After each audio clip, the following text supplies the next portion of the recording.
I'm Coach Seb, and this is Running New Mexico.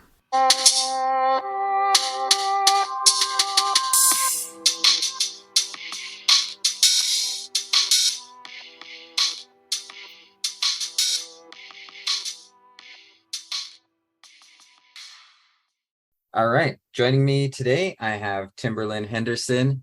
He is a Dine runner, went to Piedra Vista High School, went to Western Colorado as well. He's now an ultra runner. Recently came in first at the Monument Valley 50 miler. So thank you for joining me today. Yeah, thank you for having me on here. I'm excited. Awesome. I'm glad. I'm glad that this is working out. I reached out, and it's always fun to I didn't hear about you until recently. So finding new people too is like, oh man, I gotta know what this person's like. So I appreciate it. Oh yeah, it's great to meet new people too, and have nowhere to be like, oh, this guy only lives like this far away from me, and like I have no networking begins. Exactly. Exactly. And the running community is just so amazing, and it kind of small, in a sense too. And so being able to work on this like running community within New Mexico of like, oh, well, this guy's up here and this girl's over here, and trying to get those connections as well, I think is just awesome. Oh yeah, for sure. And it's nice to have all of those running buddy locations as you travel to. It'd be like, hey, I'm coming through, I'm only going to be here for a day or two. And they're like, oh, okay, well, I need this workout, or we need to get in this long run together. Like we've been talking about this for a long time. Let's get in this run. Yeah, it's super fun. I like it. Yeah. So, my first question is, how did you get into running in the first place? I got into running through my mom, I would say. She took me to, I believe it was a mile run in Shiprock. And I was like that really energetic kid, ADHD. And no matter what she put me in, I was never tired. So like, she's like, maybe this mile run, this should do the trick. And here I go, like gun went off, and I'm just smoking everybody. I'm just sprinting out, and they're like, "Oh, he's gonna gas out and everything." I did not gas out. I came the pace throughout the whole thing, and I won the whole mile. And then, like lo and behold, was not tired. And my mom was just like, "What? Like, there's nothing that could stop this kid. I don't know what's wrong with him, but he's just super like loves to exercise, loves to run." And ever since then, we've been like, she's been signing up for like kids races or something. Cause every time she mentioned like, oh, there's this race, and be like, okay, where are we going then?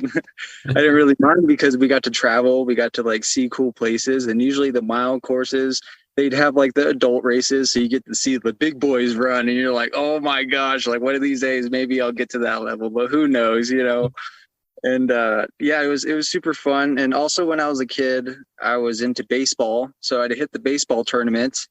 And like if there was a race on top of a baseball tournament, we'd hurry up and get the baseball tournament done and then fly over to the race so that we're there like that next morning or that afternoon. So it was fun. Definitely for sure, like running was the main passion. That's awesome. That's really cool. I love seeing, the races that put on the kids miles and the kids K, because it's just so, to see that next generation of like kids out there. And it's usually, with their family, and they've got somebody in, the adult races and stuff. But it's cool to see like that next push and that hope of like, okay, I hope these kids continue it. Cause, there's a lot of kids who start out like you, and then they're like, I don't like this. I'm going to do soccer. I'm going to just play video games or, switch into whatever other interests them. But it's cool to see those kids that continue. Mm-hmm. The growth is awesome to see for sure. Yeah, absolutely. So how did you end up? So you kind of fell in love with it then. And then did you join like high school track cross country? Were you doing it in middle school? What was that progression? So basically I committed fully to running when I went into high school. In middle school, I was also still doing a little baseball tournaments here and there. But out of nowhere, when I went into high school, I just kind of made that commitment to be like, it was financially also better to just commit to one sport rather than just try and do the dual. So that's where I went into running, because it was also cheaper for running. I just needed shoes. I already had like athletic shorts and everything. I was like, all right, bring it on. This is awesome. And so that's how I got into that. But middle school was my main one where I did cross country, and then track was nice. In track, we had the mile and 2 mile. And then after that, I just progressed into track and just focused fully on distance. Yeah, nice. So I saw you grew up in Fruitland, right? Mm-hmm. Yeah. And so where is that in relation? Like I always know, like I'm like, okay, Fruitland, I know that's New Mexico. I know it's kind of up in that kind of Farmington, Shiprock area. And you've mentioned Shiprock. Where does it sit? I would say it's east of Shiprock. I would say, if anything, it's just like east of it, about 15, 20 miles just across the river, pretty much. And there you are, Fruitland. There we go. Good. Mm-hmm. And it's one of those, like, I always like, I can never just picture it in my mental like map. Yeah. And so, yeah, but the baseball, man, that stuff gets a little pricey for sure. Like all the gear and, when you're doing like the club stuff and you're traveling to all those tournaments. Yeah, the only thing I pretty much enjoyed was the base running. I was one heck of a base runner. I loved it because I always pissed off the pitchers and I always pissed off the catchers because I always wanted to run. I always wanted to get in that pickle and like challenge people to get to the next base. And like, yeah, the other team did not like me for that on some occasions. And they were like super frustrated, like, dude, just stop. And I'm like, why stop? It's a game. Like, come on. Yeah. And yeah, that's how I definitely knew like I had more of a like that competitiveness than other kids were like, but it wasn't like to be better. It was just to like, hey, let's see what happens. Like if we put it all out on like all our efforts out on this tournament, let's see how it happens. And if we get first, cool, we put it all out there. Right, exactly. That's awesome. Have you always kind of had that competitive spirit? I would say yes, because it was just always fun in a way. Like, I mean, on the reservation, you don't really have much to play with or anything. They just tell you to go outside and you have your whole imagination and you're just trying to create something really exciting to where you want to go out and do that same thing again the next day. And even then in the Navajo culture, the main thing that also caught me into running was the early bird gets the worm type of teaching, where you get up before the sun, run towards the east, and do your morning yell. That's your whole time to pray to the creator and pretty much begin your day. It was like a good foundation, a good discipline to have. And so after kind of learning about that, I was like, oh, okay, cool. There is a reason to kind of this whole discipline and this structure. And a lot of kids, they don't like if they're like, they don't like the mornings or they don't like the just run in general. I'm like, yeah, but it's more than that as well. You get better and you can see that progress, but trying to get them to kind of understand that is harder due to technology at times too. So, but I totally get it. Yeah. Yeah, no, it's definitely a little rough sometimes with recruiting. And I mean, I teach elementary school right now, but I coach at the high school level. Mm-hmm. And I'm getting to the point because I teach in the district that I coach at.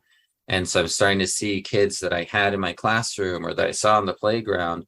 And by the time they get to high school, they're just like, yeah, I can't run. I don't run. I'm like, I used to watch you run around all day. I couldn't get you to stop. Like, what happened in middle school that you just like, it's done. But yeah, it's that, you move into some of that technology stuff and all of that where they lose that connection. There's no recess of middle school, they lose some of that.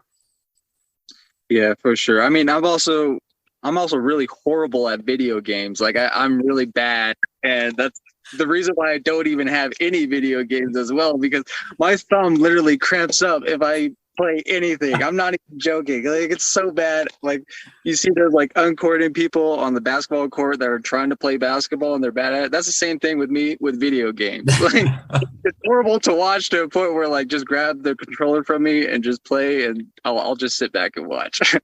That's funny. That's hilarious. It's I love my video games. I'll still sit and play when I get a chance. It's just so like my time.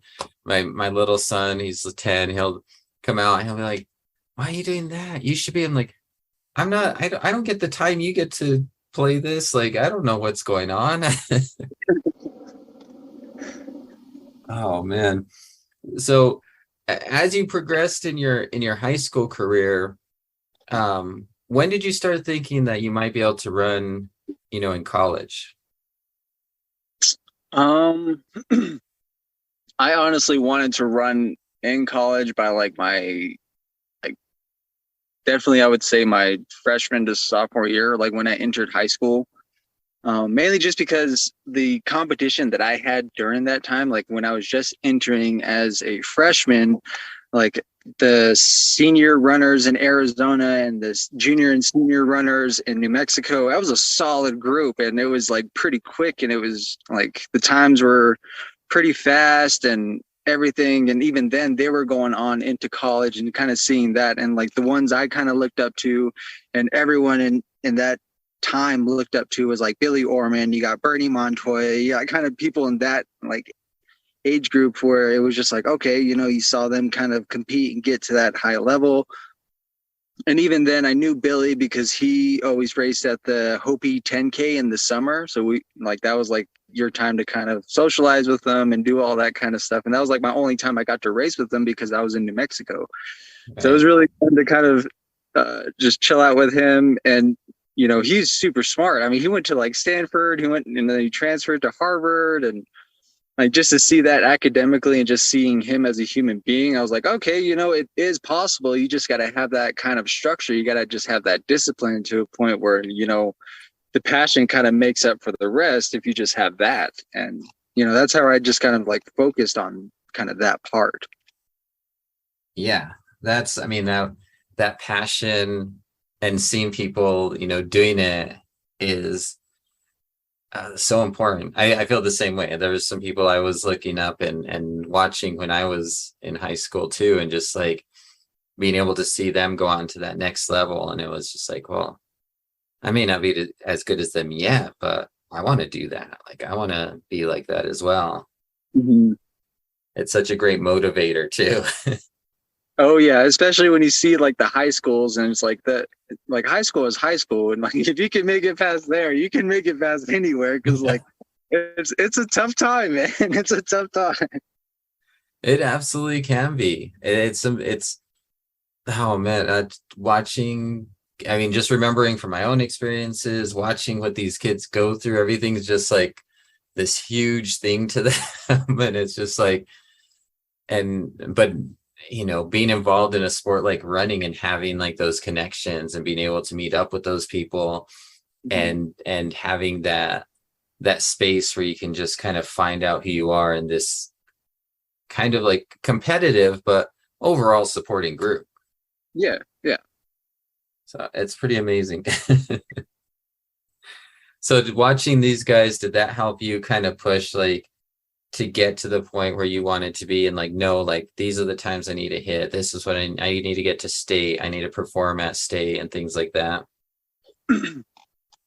Yeah, because like when I was running, I was maybe, I mean, with like the 5K time, 2 minutes is a long way, long stretch and everything. But yeah, definitely I was just mainly talking with them on like, I'd ask them questions on their training, and like a lot of it with how they tell me like easy days easy, hard days hard, and like hearing them kind of feel that out. And then like also hearing from them like their easy days are like, yo, I'm doing at least maybe 9-10 minutes per mile.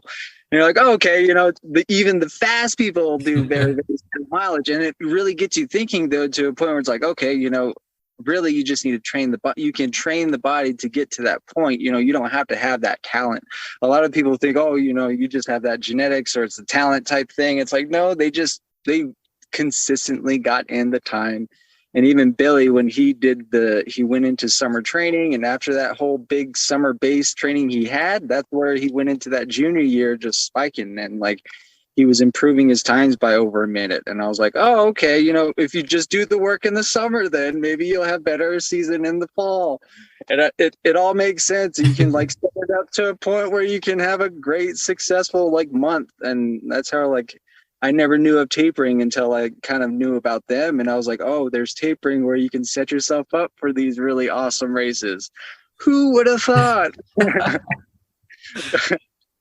Man, learning stuff like that from runners, coaches, it's just, it's like opens up these doors of like, I thought you just had to run hard every day and got better and put in like, so many miles, and to an extent you do, but there's that like all those little parts of like, you got to rest, you got to eat right, you got to, all of that. Yeah. Oh, and how did you end up at Western Colorado then? So when I was at PV, they sent us to this job fair in Albuquerque, and that's where we got to like, that was our chance to kind of look at all these schools. They had all the pamphlets, all the recruiters and everything. So I was just looking through there, and that was the one school where that was out of all of those, I was like, yep, that's the place I'm going no matter what. Like that was like my number one choice, because it was in the mountains. It was super pretty. And even then when I met the people, they're super chill. They matched kind of my vibe in a way. And I was like, all right, cool.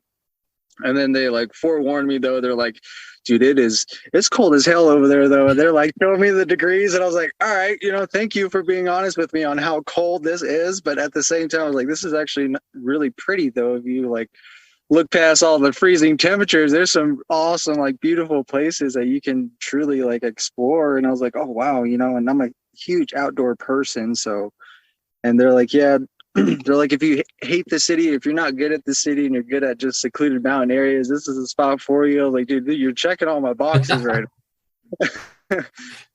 And not even that, but their class sizing is amazing. Like it's pretty much like a private university at a public university cost. And it's really fun because those professors, you get that really good one-to-one interaction. That's what I really liked when I visited that school too, was just like you can go to that school, your max class size is maybe 30 to 40 people. And then at the same time, if you're having like trouble or they're needing that extra time, those professors take that extra time and like they'll invite you to their house, or because it's a small mountain town, you just drive 2 miles down to their house, and then they're like making you dinner while they're also teaching you their ethics lesson that they were like trying to explain to everyone. And it's pretty cool. It's a really nice community overall around that college area too. And yeah, that's after like just experiencing all that from them, I was like, yeah, I'm definitely coming here. And the trails are amazing. Like they're top tier. You get spoiled over there. It's nice. That's awesome. I mean, obviously you had a great experience there. I can just, everything you're saying about it just speaks volumes to the experience you had there. And yeah, Gunnison is just, it is almost kind of tucked away in there, but it is fantastic. It's a hidden gem. Oh man, yeah, the trail. I haven't done much hiking or even much running around there, but the couple of times that I've been through there, it is just like, I can see why people would go there. Yeah, I lived there for about 6 years, and yeah, it's super fun. I loved every year of it. It's super amazing. That's great. So I saw, when I was looking through your results and stuff, so I saw you ran there for about 2 years. And was there something that happened that you only ran for 2 years, or what was going on? The first 2 years I ran for the NCAA, and then I transitioned into the trail running team. It's whole. So you have like the NCAA at Western, and then you have the mountain sports kind of division. And that junior and senior year, that's when I went to Josh Eberly, and then I was on the trail running team for them. And that's where I pretty much caught my bug. Like around 2016 is when I kind of went into the trails and I'm like, dude, this is so much better. I'm not running like In college, it's a whole other step on loops. I mean, you think you know loops or anything in high school. Wait till you get to college, and that's all you'll be freaking doing is loops. But it's about that calculated clockwork, and it's all about the pacing, and you're literally like a running machine in college. And like, it's one of those ones where I was like, that's fun and all, but I wanted to appreciate more of where I was too, and the place that I was around, and like, and I'd rather be in the trail running where I'm appreciating everything around me and it's in the trails. And I actually felt more in shape than I was in the NCAA when I was started trail running. So I was like, all right, this is definitely the way to go right now. And I just kind of got hooked ever since. That's awesome. That's so great. I almost forgot that they had that program. And I've had Lindsay Herman, who also went through that and was helping out Yeah, teaching. and everything. Yeah, she's an awesome person, and she's quick, man. She's up and coming. You look out for her. Oh, absolutely. Yeah, I had her on. She's had some good results, and she's I yeah, I agree. Yeah, her friend Annie Hughes just won the Behind the Rocks 50 miler in Moab, and I was volunteering at the Gather Aid Station, and yeah, I was like, man, it's really neat to just see the whole like community getting stronger, like the trail running community, and it's super fun. Yeah. Yeah, I mean the top end women are fantastic, but there's some like younger women that are coming up that I think it's Yep. going to be amazing, this future. Oh yeah. So yeah, so like I forgot about that for a second, but it seems like a really cool thing that they have there at Western with that mountain sports side, like where you're able to like be into these other things that it's a lot of people get into trail running later in life, or I'm not fast enough on the roads, I'm going to transition, or and to be able to have a group coming in at a younger age and getting experience with what it's like, and knowing this, it doesn't have to be an old person sport. It doesn't have to be, I mean, especially watching the times now, it's fast now. Yeah. So it's cool that they're doing that.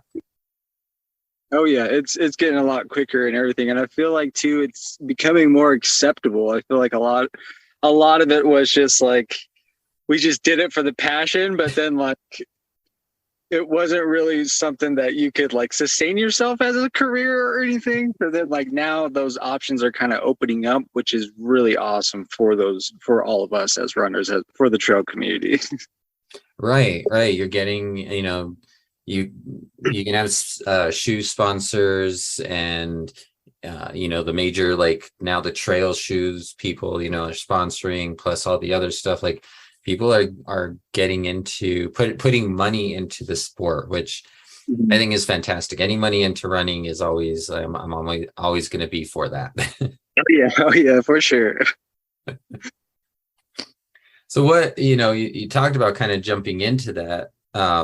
Was there something that attracted you more to that? Was there something that like, what made you jump into the trail running?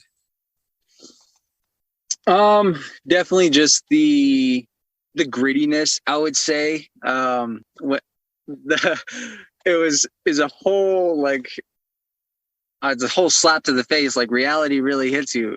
When you bonk, man. You bonk hard.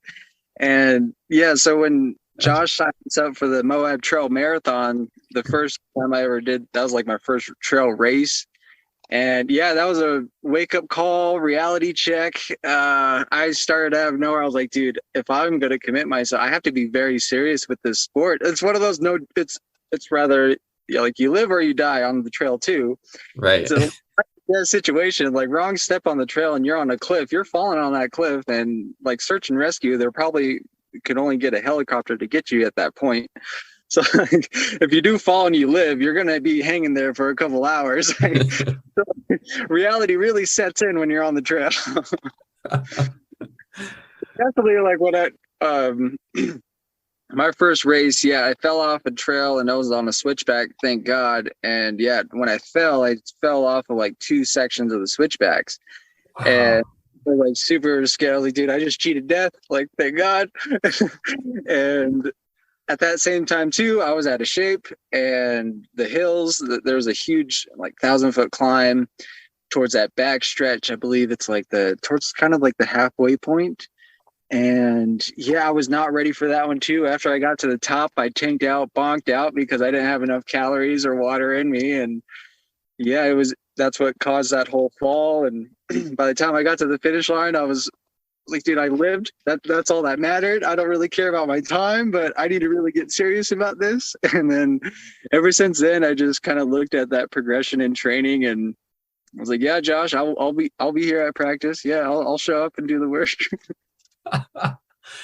It is so funny to me, like every trail runner, every ultra runner, and they talk about these like, yeah, it was terrible. It was like had the worst time. I bonked so hard. I didn't take enough nutrition. My body was shutting down. My feet were blistered.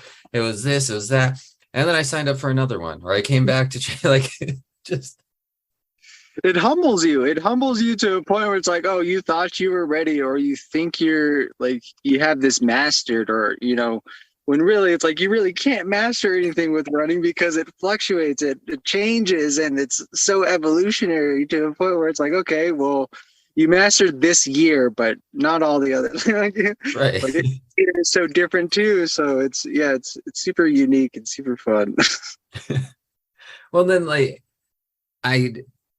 again, a lot of people kind of come to this, a little bit later or after spending more time kind of on the roads and stuff, or transitioning from college to roads, and then, all of these things. And, you literally went from like training for like track miles, track steeplechase, maybe a 5K or a 10K, to now you're a marathon in the mountains with elevation. Yeah. Like, I mean, that's a huge difference. That's like another world. Yeah, for sure. And I also kind of trusted myself in like, definitely like the workouts when I was in college. When it was the longer workouts, I was up with the top guys. Like, it was one of those ones where like I really craved those longer ones because it was like, oh, I had a chance with the big boys. Other than that, like if it was like short, fast stuff, they ate me up. Like it was one of those ones where like I had like a decent kick, but I mean, if you don't have that kick for track or anything, you just don't have it, and they will just eat you up. It's just one of those ones. And yeah, so definitely like, since I knew I was more confident in the longer ones, I was like, well, this is a marathon. It's extremely much longer, but I was like, but if anything, with this scenery, it should be a lot better. And that first time was rough, and I was like, dude, that sucked. This was awful. Like, I don't know why I wanted to do this. Yeah, but after thinking about it, after kind of evaluating everything that I did wrong and everything that I did right, and kind of writing all that in the notebook, I was just like, okay, this can be possible and more manageable if I just did this and this and this. And that's where it just caught on. Like, I just kind of worked on those progressions and just was patient enough to just work month by month. And then after a while, it was just like, all right, this is kind of what I do now.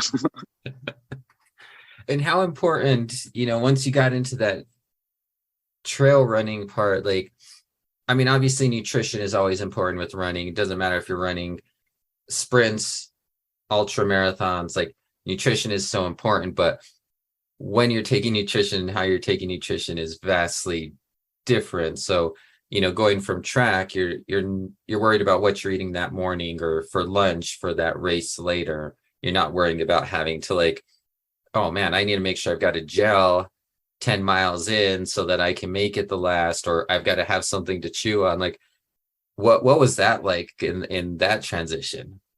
That took me a while for sure. Because at first I was just like, yeah, I just need like a gel, and I didn't really look at it as like that was 100 calories, and even then, like, that's just kind of just calories to fill her up. It's not really like nutrition calories. So like, it's one of those ones where you learn gradually, and like, yeah, I'd only just have those, and then like when I go into the longer races, if you just have that, it only holds you up to a certain point. You got to have also like much heartier foods at points, or complex carbohydrates, or at least like a good Cliff Bar, multiple Cliff Bars, or something like that, other than just gels. Or yeah, so it took me a couple months to kind of play with that. And then after a while too, what kind of just started working with me was just whole foods. So like I was just like, oh, instead of just kind of getting all some of this stuff, because like with the goos, only some of them agree with my stomach and some of them do. And it's just kind of those like gambles, and like I was just tired of gambling, and I just kind of switched to like, I'm just gonna eat this avocado, and I'm just gonna like make these mashed potatoes, and like these are like my go-tos. And like that's where I started just discovering like just kind of that side of the nutrition part, where it's like more of just actual real foods is more of just what you need than like depending on just like hydration mixes or anything like that. I mean, you can have like Tailwind or Scratch all day or any other type of supplement or electrolyte drink mix. But at the end of the day, you need something other than that if you're wanting to go more than a day, or 12 hours, 24 hours. So yeah, it took me a couple months to kind of get that to a point. And even then, eating during the run took me a while to kind of like, I had to like stop and walk and then eat and everything, and then kind of get back again. And now I'm to a point where I can actually run and just eat, chow down, and just keep running and just kind of do that. I'm like, dude, this is awesome, but it did take me some time. Like, yeah, for sure. Yeah, that's the part that always like is intriguing to me, because everybody's, like you talked about, everybody's body's so different. The gels interact with bodies differently. The natural foods and stuff like that are going to react with you differently.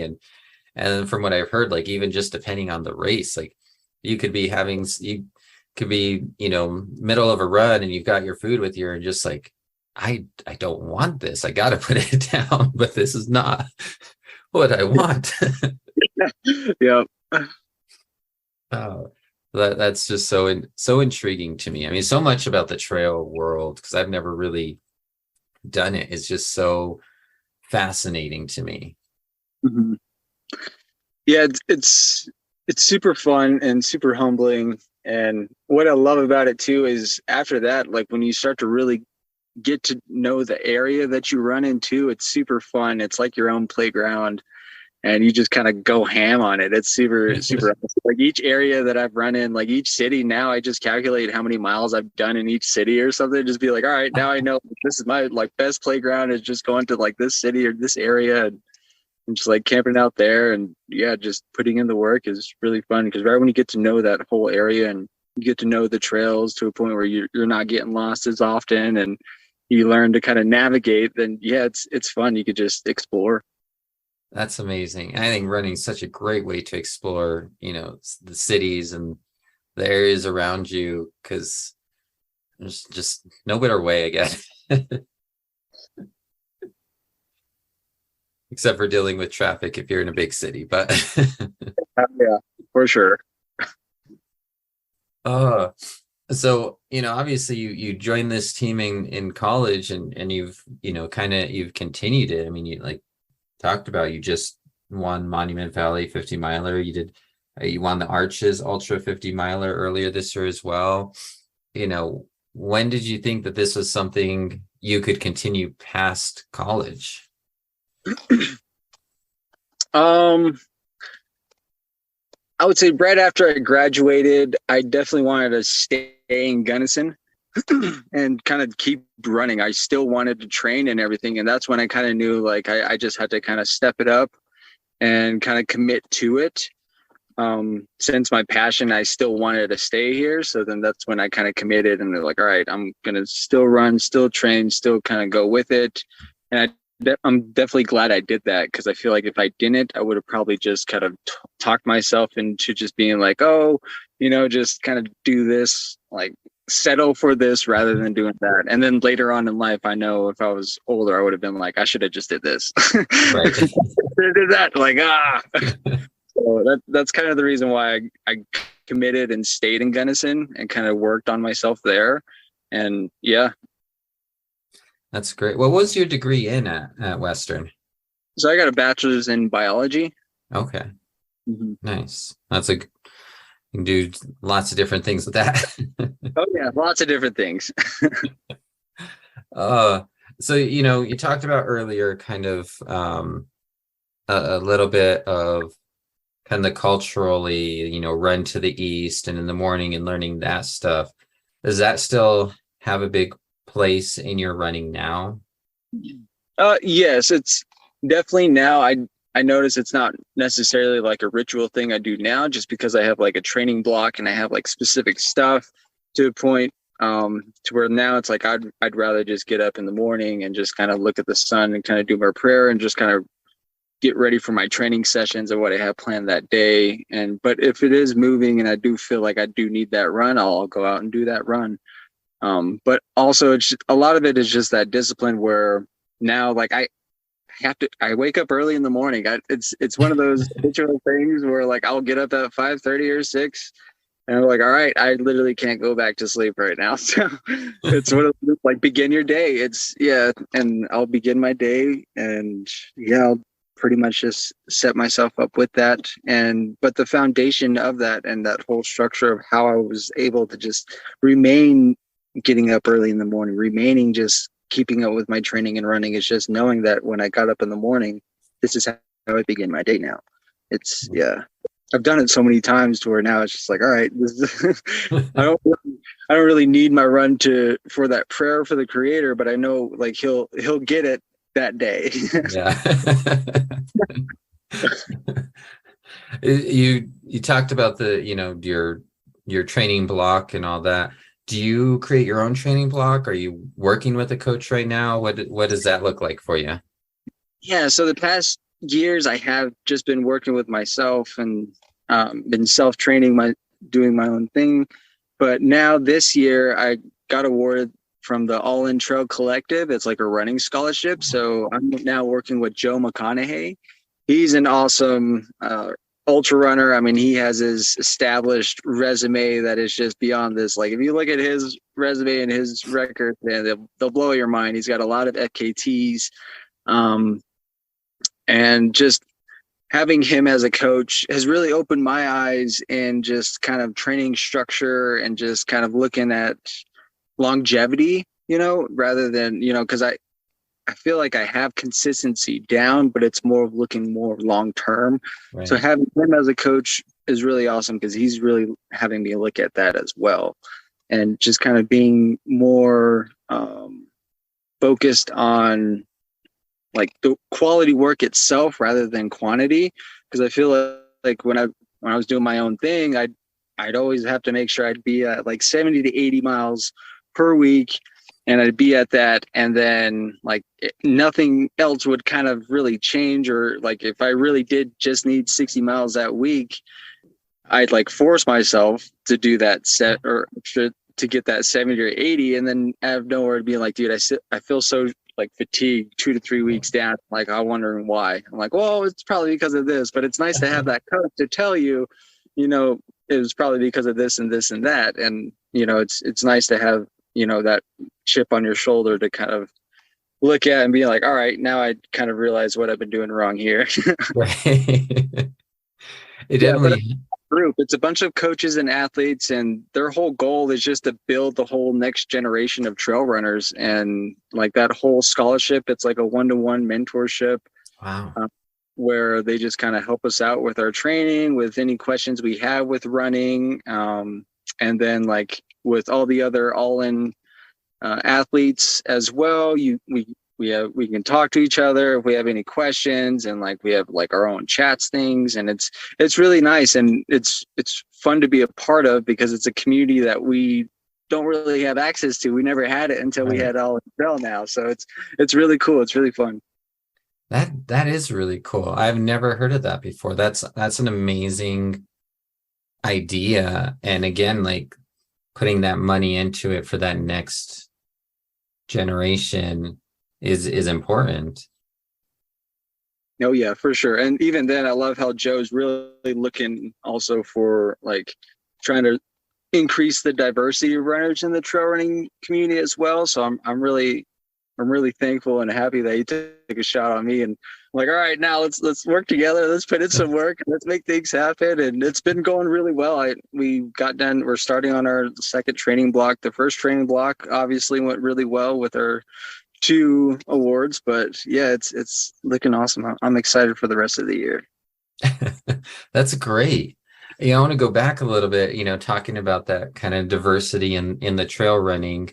Because it's a little it's not the most diverse section of running, and there are, there's lots of different into running culture and even marathons where you don't see a lot of diversity in kind of the top end and stuff, but it is really cool to see that push to be able to see it. So you talked about like that meaning a lot to you. Like, do you want to go into that a little bit more? Yeah, just the whole diversity of runners. Yeah. Yeah, especially with native runners, I feel like we just have that whole fixed perception of track and cross country and then basketball. That's like the only 3 that you will ever see on the reservation right now. And of course, that's good. They're providing viable options and opportunities in those areas, but also what's so hard to kind of get is like other native youth are not so fixated on just basketball, track, and cross country. Out of nowhere, if you like mountain biking or trail running in general is a whole different sport than that. Right. And providing them the kind of that whole outdoor aspect of it doesn't have to be those sports to get outside. You can do other sports and other activities to be outside. So like having more native athletes in the ultra community is definitely a goal for sure. But yeah, you don't see it as much just because of that whole like stigmatized and stereotype of like I'm only this way, or people only see us as this. Right. And out of nowhere because like especially when I go to ultra running events, they're just like, oh wow, like there's that native dude. I'm like, yeah, that's me. We're out here and we're definitely exploring our options now. A good organization that's doing that is Navajo Yes. They're an organization that hosts it's like a trail race series. They do like ultra running events as well as bike races, and they have a whole like program for the youth on bike races and bike programs to kind of get the kids out as well. But yeah, just stuff like that I feel like needs to happen more for sure, and I'm glad it's happening now. Yeah, it's super fun. Right. Well, I think it's just so important for a kid to be able to look out and say like, well, there's nobody in that sport that looks like me. And that can sometimes kind of, again, like you said, you got that that view of like, well, maybe I can't do that. And so being able to see someone like, oh, that guy looks like me, or that woman looks like me, or, I think it's so important. Like they're running at that next level. Like I can do that too. Yeah, for sure. I mean, the last year I was able to kind of be an assistant coach for a cross country. It's called Little Sting Cross Country. But yeah, it was really cool to kind of show them in a way where, they only saw like 5K, 3-mile race type thing. And then out of nowhere, when the head coach of the program, when he introduced me, and it was just like, now he's an ultra marathon. And their eyes just like open up and they're big and they're just like, wait, what? Like there's these races? I'm like, yes, there's these races too. There's from 100-meter to 100-mile plus races. And out of nowhere, like just explaining to them at that young of an age where like you don't have, if you are not a miler or you're not good at the mile, you might be good at the 2-mile or 3-mile or 4-mile. You might be good at just the half marathon or a marathon runner. Right. There's a whole spectrum of runners that you can just commit to, but you just got to find your distance. Right. Absolutely. And I really wish, somebody told me that when I was little, because I would be like, I would have probably joined trail running while I was in high school rather than in college or.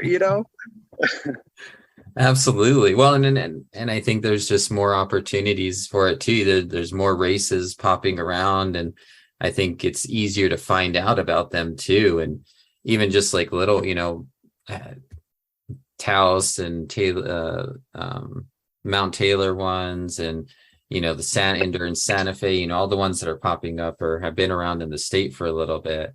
And then there's all these new ones trying to come out, which I think is just gives that more opportunity and more visibility as far as like, oh, you can do this too. Oh yeah. Oh, so I want to talk a little bit. You did a project back in November, I believe, Run 420. Mm-hmm. Um, Yeah, 420 Run project. yeah. So what was that about?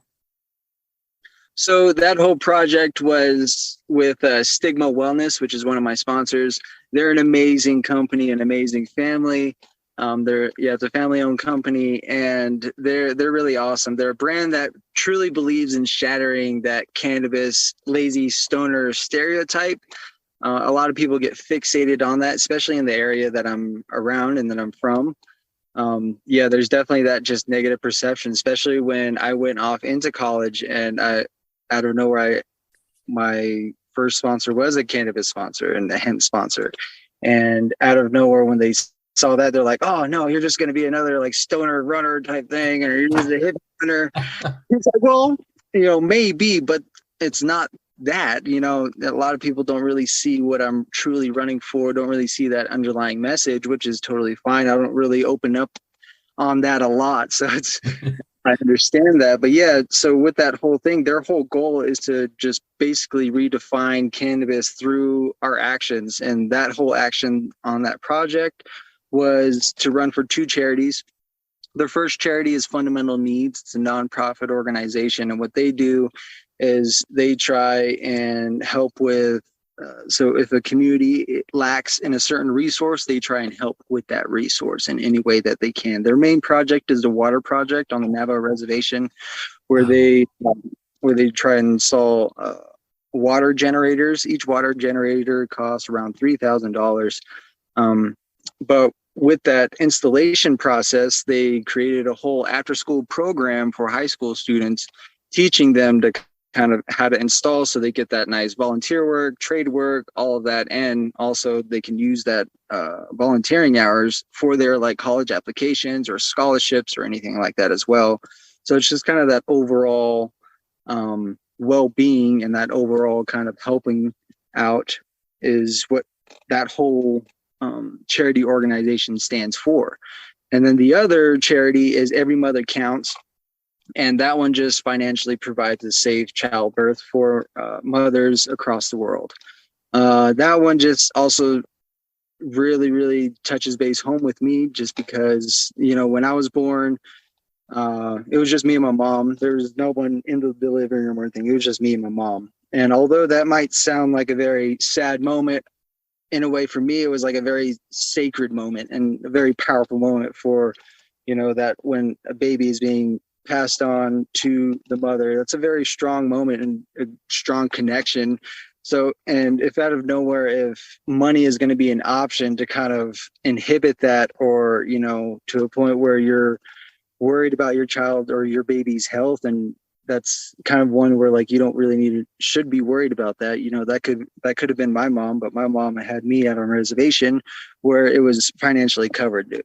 It was okay, but there's mothers out there who are not on a reservation or who are not in anywhere where they can have it, safely. So I will run pretty much thousands to millions of miles for that charity for sure, just because it's such a charity that I feel strongly about. That's fantastic. I mean, I think those are two fantastic charities to have been involved with. And I mean, obviously sounds like they're doing good work. I mean, those are things that are definitely needed, for sure. And I think that, the idea of the stigmatizing around cannabis for sure. It is interesting now, New Mexico has legalized it. You can go out and buy it. And then there's, Colorado and California, certain areas. So just kind of interesting seeing how some of that talk is changing a little bit within those communities. Yeah, definitely. It's becoming a little bit more positive. And kind of the main push too is just kind of hoping we can kind of just get that as, a basis where it doesn't have to really be an inhibitory thing with like a whole community in general. Like we shouldn't have to have nowhere. I have some cannabis consumers who are literally like cautious to go to that trail running group or something because they probably smoked a joint and smelling like weed, and they're like, dude, I don't want to go, or they don't want to go to the gym because of that, or and it's like, no, if you do what you need to do. For me, I look at it as medicine. I look at it as medication to a point where it is for a lot of people. And it out of nowhere, like if you just need that, and I highly recommend that other than pre-workout like powder mixes. Sure. That stuff will just explode your heart, rather than you got the other guy who's just smoking a joint and just his muscles are relaxed and prepped for the workout, and then you have the other guy who's literally just wanting to run around a track rather than do a deadlift. So oh, right. But and it's just it is so different. I mean, we had I can't remember her, I'm blanking on her first name, but Richardson, the 100-meter runner who, got caught with smoking, and that became, this whole thing with World Athletics and it is an enhancer, is it not? And like, that whole thing was crazy, but it brought it out into like, well, what is this conversation around it? Mm-hmm. Yeah, it's a pretty big and wide conversation where there's a lot of things involved with it, just because of how restricted cannabis is, and it's gradually getting kind of more accepted. But yeah, there's definitely just still automatic laws though that are just inhibiting it, and yeah, it's definitely tough. But yeah, with more kind of talk about it and more kind of work with it and just more work in the courtroom, I would just say is a lot of it is just getting those laws just kind of fixated to a point where we can kind of help these people that need help with the medication. I mean, that's kind of the main push on it. I mean, is mainly just because we have these patients that really truly need cannabis. I'd rather have them on an herbal treatment rather than a prescription pill that is flooding their kidneys and is ruining it, and out of nowhere they have another prescription that's they don't need to be taking, but the doctor's getting paid for it. So, right. like it's a no-win situation for these patients that really just need this one plant, rather than just taking all their money. They just need to get well. They just and there's a lot of that, and a lot of it too is just running. Sometimes you just need to go for a run rather than just having cannabis or something. Just go for a run or just go meditate. I mean, there's also that kind of talk on the whole thing as well. It's just that whole dependency. I mean, there is that, but then there's also that whole being self-aware and being grounded. Right. Well, it's, for me, it's really, I don't really partake in that just personally, but I also don't see a big difference when you can finish some of these big races or even some of these smaller ones. You can be at an ultra race, and there's little beer gardens. You can walk over, you can crack open a beer and just walk around to the beer, and that helps people relax, and that afterward, I don't see a big difference between that and having some cannabis personally. Yeah, for sure. I mean, I feel like what also kind of helped with kind of the acceptance is there's multiple ways in consuming cannabis. So I feel like a lot of it too is now, the main thing is just that smell. A lot of people do not like that smell. And now it's like, you don't really have to have that smell if you just do edibles or drinkables or tinctures or ointments, or, there's a whole wide range where you can get in your cannabinoids that you need. Yeah, it's super, super awesome. But yeah, definitely things like everything take time. I mean, yeah. That is crazy to me that like the how many different ways, like it's not just smoking anymore. You can have, like you said, your edibles, or you can drink it, or like it just is like it's crazy where it's going. Mhm. Yeah. Uh, but moving forward a little bit, we talked a little bit about, your past running, and uh, we're coming up to an hour, and I don't want to say like we end right at an hour or anything, but I think it's a nice kind of wraparound point. So I definitely want to have you back on at some point and talk a little bit more specifically about the running and training.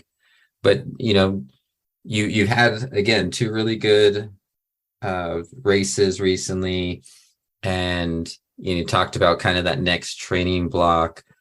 What's kind of the big thing coming up in that training block? The next big ones right now are is going to be Speed Goat. Speed Goat in July. Last year I did the double, the Speed Goat 28K and 50K. I'm going to do it again this year. I want to redeem myself. I did finish both and everything, but I wasn't really happy with my 50K time last year. Granted, I did run really hard on the 28K. I got second last year, but I just that there's a section in the 50K where I just, God damn it, I wish I had poles. Yeah, it's in my brain to a point where it's like, dude, I can't really be at peace with myself unless I do this course again and kind of redeem myself. So yeah, that's going to be the one in July. And I do have one in May. It's the Shiprock Marathon. Okay. I do that race mainly because this is my second year doing it. Mainly just because that's where I was born, and it's kind of the one race where my local community can actually like physically see me run. Because a lot of my races, I'm traveling and I'm either in Colorado or Utah with Mad Moose events. Just because that's my main like races that I do is with them. Okay. Um, but yeah, they're really awesome family that also does trail races in Colorado and Utah, and they're just building that trail community, which is awesome. But That's yeah, great. I'll mainly be doing that with them. But yeah, just with May and June is going to be a training month, but yeah, July the main one is the Speed Goat. Okay. That'll be so it's a 28K and a 50 miler, you said? Yeah, 28K and 50K. 50K. Okay. That's crazy. Yeah, back to back events. It's a hefty weekend. It's going to be fun. I enjoy the work though. It's super pretty. It's moose country, man. It's super fun. You'll see the wildflowers there, and yeah, the elevation is high, but I mean it's super gorgeous when you get to the top. It's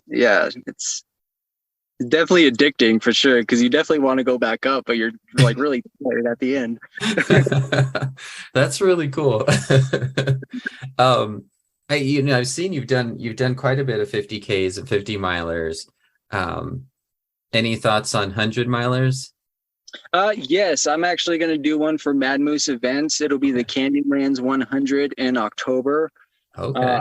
yeah, I don't have 100-mile race time. I mean, I've done like 100-mile runs type thing, and I've done Yeah. like the 420 run project. That one I've covered 252.2 miles during that time.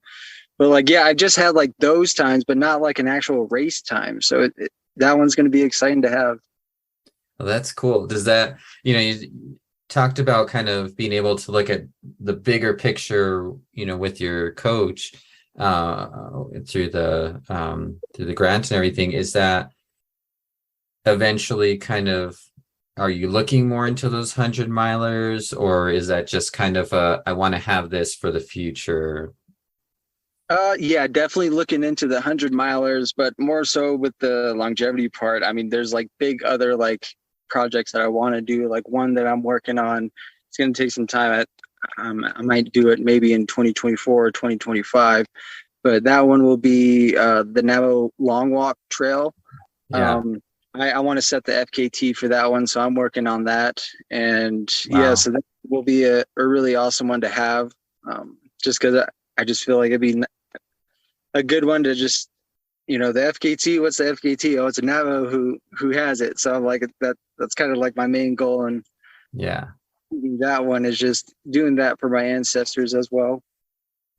That is that's fantastic. I think that's an amazing goal to kind of reach for, and that's a big one. Yeah. So that, yeah, like I said, it's going to take a couple years because I'm doing a lot of mapping out because I don't want to do it on the road. I want trail. So I'm kind of mapping out that whole part and sections. And yeah, so I would say about 2024, 2025, I should be ready to go. But until then, I'm going to keep doing my homework. Well, I definitely want to, follow along with everything else and these other races coming up, but I definitely want to keep my eyes on you for that, because that's going to be I just think that's amazing. Yeah. So, well, I really appreciated your time. Thank you again for making the time, and like I said, I definitely want to have you back on and talk about these now future events and when they come up and kind of those training blocks. But I really just enjoyed kind of getting to know you and where you have come from and what running means to you. So I really appreciate that. Yeah. Thank you for having me on here too. It was awesome. I like socializing with people too and meeting new people too. I mean, now we can go for a run and we can be like, yo, I'm coming in on a weekend, so we got to get in some workouts. Exactly. That'd be great. Yeah. You might go a bit further than me, but I can join you for a little. So I have one more question for you, and that's just what do you listen to kind of get you up, get you ready, get you pumped between running a 28K one day and a 50K the next day? Yeah, so one that I always have on is Indigo Sun. I love Indigo Sun. One of my college buddies, Nick, he introduced me to them my sophomore year in college, and I've been addicted to them ever since.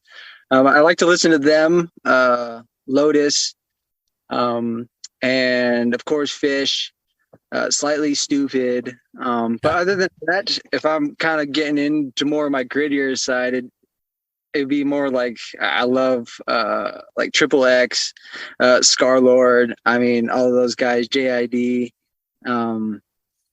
J. Cole. I mean, yeah, if it goes into like hip hop, it would be kind of in that kind of area.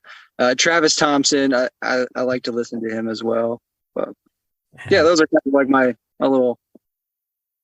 I haven't heard of Indigo Sun, but man, I definitely have some time where Slightly Stupid is just like exactly what I want to hear. Just perfect. Like, okay, this is what I need.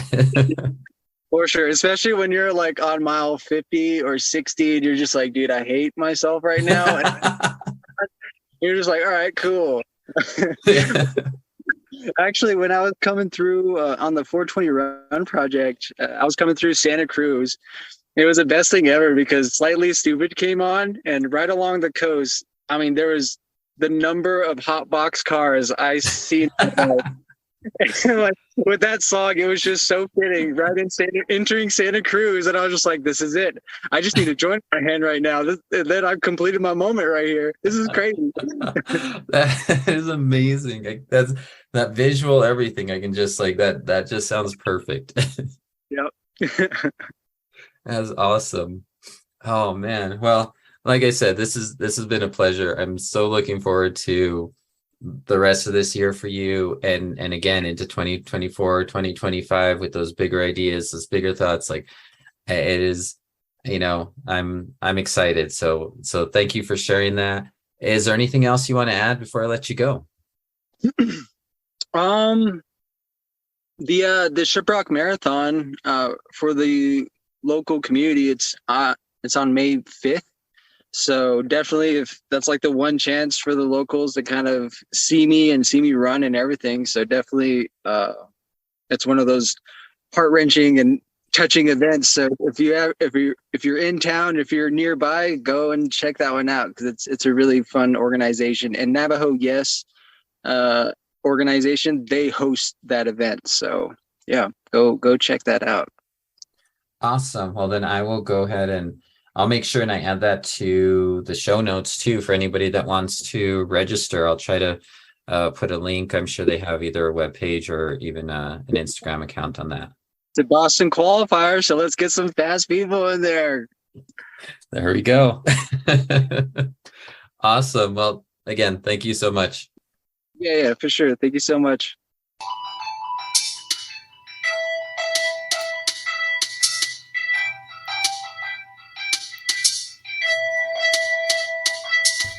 I'd once again like to thank my guest for their time and thank you for tuning in. If you have the opportunity, please rate and review wherever you listen to your podcasts, or just help spread the word. Music was provided by Philip Friedman. You can follow him on SoundCloud at DJ Teach. You can follow me on Instagram and Twitter at RunningNM. Feel free to drop me a line or shoot me an email at runningnewmexico@gmail.com if you have any questions or know of someone who should be interviewed. In the meantime, keep running, New Mexico.